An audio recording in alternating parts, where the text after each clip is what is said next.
En terminant, avant de placer mes quelques mots, moi, Michel, si vous permettez, M. Verne, je vais répondre à vos questions. Ce que j'ai appris au cours des dernières journées. En fait, je ne l'ai pas vraiment appris, mais à toutes les fois, je suis épatée par la créativité des ruraux, par le cœur que vous mettez dans ce que vous faites, par l'engagement que vous avez à l'endroit de vos milieux.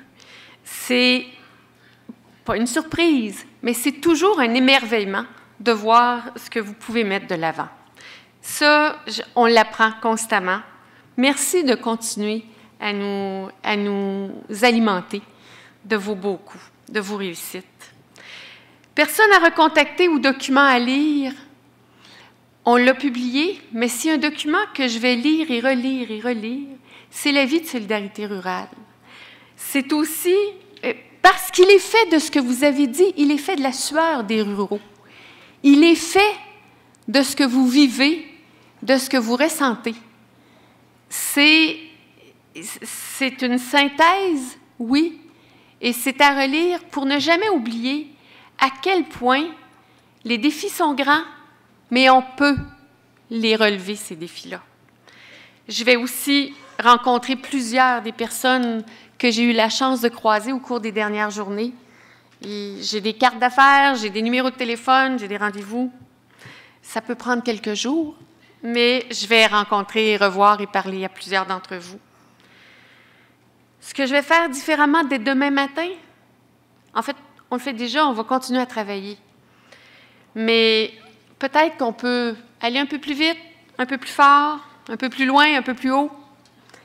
En tout cas, c'est sûr qu'on ne baisse pas les bras, parce qu'il ne faut jamais baisser les bras.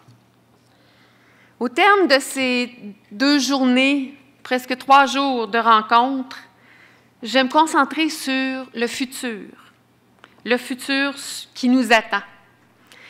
L'avis qu'on déposait, qu'on rendait public hier, ce n'est pas la fin d'un travail. Pour nous, comme pour vous, c'est le début de l'action. C'est le début d'une nouvelle phase de développement des communautés rurales. C'est le début de la mise en œuvre de ce qu'on voudra pour nos communautés. Oui, Solidarité rurale, on milite pour qu'il y ait un meilleur dialogue qui s'installe, mais on est très conscient que la plus grande part du dialogue, c'est l'écoute. Et pour ça, on est toujours à l'écoute. Alors, vous pouvez continuer de nous interpeller, de nous écrire, de nous appeler, de nous alerter aussi sur ce qui se passe chez vous. Vous le savez, on a toujours une grande écoute chez nous. Mais oui, on va travailler pour que ce nécessaire dialogue pour lequel on a tellement plaidé, il s'instaure vraiment.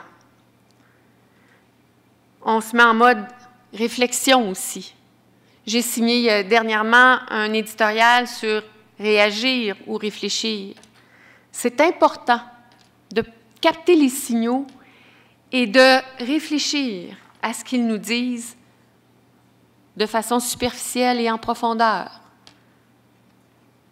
On est toujours une antenne qui se force à la réflexion, parce que des fois, c'est tellement plus simple de réagir. Et ça, si jamais on oublie de réfléchir, je vous invite à nous rappeler à la réflexion, comme nous, on le fera également. Mais ce qu'on ne cessera pas de faire, ce qu'on continuera de faire, c'est de militer pour le droit des ruraux à la différence, pour le droit des ruraux à leur prospérité, à même cette différence-là. Et pour que les leviers de développement, qui sont ceux sur lesquels vous devez compter, qui sont ceux qui peuvent entourer vos leviers de premier ordre, pour que ces leviers de développement, ils vous soient acheminés rapidement. Et au premier chef, la 3e politique nationale de la ruralité. On commence à le faire maintenant, parce que notre futur commence maintenant. Merci d'avoir été là. Bon retour.